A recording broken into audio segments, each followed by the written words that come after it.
All right, first I'm going to be testing, today will be the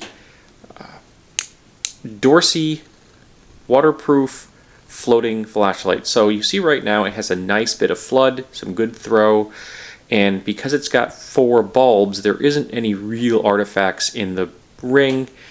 There are some ancillary rings around it, but the actual center spot is nice and smooth, which I happen to really appreciate, and it's nice and crisp, which I also appreciate. Next up, does it float?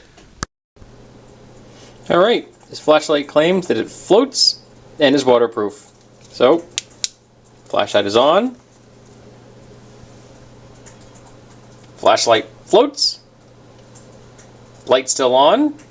So, apparently, it is in fact waterproof. Excellent. All right, so now we're going to be talking about the Dorcy floating waterproof flashlight that I have already shown. I picked this up on sale. It was going for $2.99, marked down at least. This is like the 4th iteration of being marked down, and it was 20% off of that. They were having this. They had this out before some major storm, so maybe they were hoping that they would move them. And well, they did. In my case, they did move them. It's 32 lumens. It has a 20-hour runtime, and it has a 31-meter range, so about 100 feet. And I would say that that is a good assessment of its abilities as far as illumination and the range. It claims to be waterproof, which I've shown. It claims that it floats, which I've shown, and it has a carabiner clip, which I will show now. So it's a very weak carabiner switch. Other than that, there's not much really to show. It came with 3 batteries in the pack, which is nice. It is, as I said, it's from Dorcy. It has a very simple on and off, which is something I really appreciate. I gotta tell you, sometimes flashlights have features that require you to cycle through many clicks. I find them very, very frustrating. I prefer the simplicity of an on and off switch.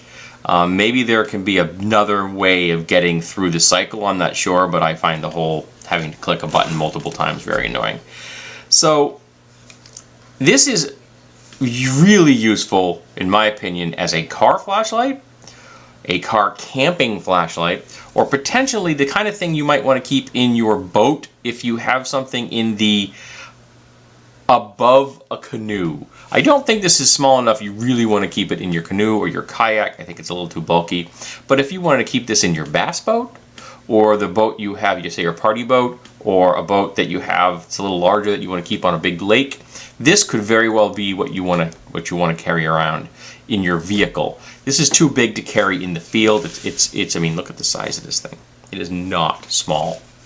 However, it is effective. It does exactly what it says it's going to do. It puts out a lot of light. Because of these lenses in here, it has a nice even beam. There's no artifacts in it, and it floats, and it's waterproof, and it's a brightly colored flashlight, which is a very important feature if you're going to be putting this into a water environment and going to be concerned with dropping it in the water, because you want to be able to have a nice bright object that you can quickly find. Far too many flashlights are going for the tactical look, and they want to be black, and I think that's a mistake. And because the one time you need a flashlight is in low light conditions, and the one thing you don't need in low light conditions is a black flashlight that you can't see. This is going to make your life easier, this coloration. I find it interesting they made the carabiner black. There's just no particular reason to make it black. Obviously, they can make these 2 plastics appear to be exactly the same, so there's no reason they couldn't have made it yellow, but they made it different. Maybe they wanted to make it easier to see. I'm not sure. But this is rubberized. This is, I don't know what kind of rubber it is, but it definitely has it's a rubbery grip, and it has a little bit of give to it. And this is I don't know if I think it's this rubber. This feels a little bit softer. It could just be that it's thicker. So it could be the same rubber, and this, because it's thicker, it has a little more give to it. But I would say that's droppable. You know, if you were like, you had it in hand and dropped it on the ground, it would probably be okay. I wouldn't want to be drop this any further than from your hand to the ground.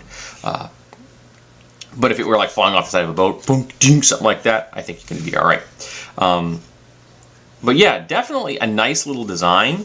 And I actually have to tell you, I kind of find it a very friendly build. It's kind of almost like, it's like a Fisher-Price toy. It really is. It has that kind of look to it. And this might not be a bad flashlight to give to a kid because it is big, simple, and if they take it in the tub with them, for example, it's not going to hurt them or the flashlight.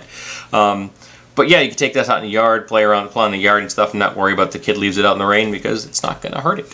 But there you go, folks. This has been a Dorcy LED flashlight that is waterproof and floats.